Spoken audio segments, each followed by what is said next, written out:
আসছে কেন? কি করে বলবো আমি? তাহলে চম্পাকেই জিজ্ঞাসা করি। হ্যাঁ তাই কর। এই চম্পা, তুই নাচছিস কেন রে? আমি নাচছি কেন তোরা কি জানিস না?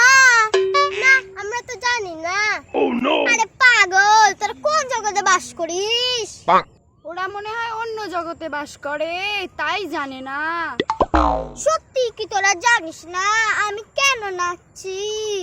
আরে বল না চম্পা, কেন নাচছিস? আরে পাগল, বৈশাখ মাসের 35 তারিখে নাচের প্রতিযোগিতা আছে। সেই প্রতিযোগিতায় চম্পা অংশগ্রহণ করার জন্য নাচের প্র্যাকটিস করছে। তাহলে চল আমরাও প্র্যাকটিস করি। চল চল, আর লেট করা যাবে না।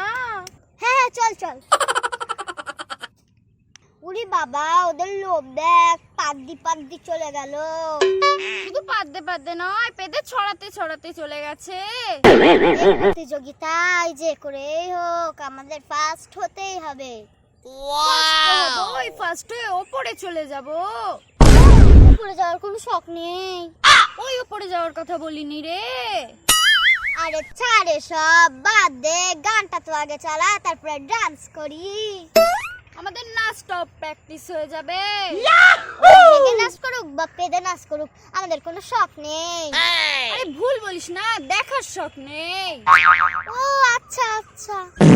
এ চল তো দেখি ওরা কিভাবে পেদে পেদে নাচ করছে। আরে যাবি তো, আগে নাচটা তো প্র্যাকটিস কর। আর ওইসব বাদ দে, চালা হা তাহলে গান। হ্যাঁ হ্যাঁ, তাহলে নে নাচ কর।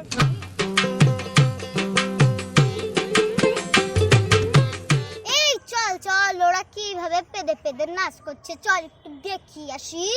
হ্যাঁ হ্যাঁ, চল চল।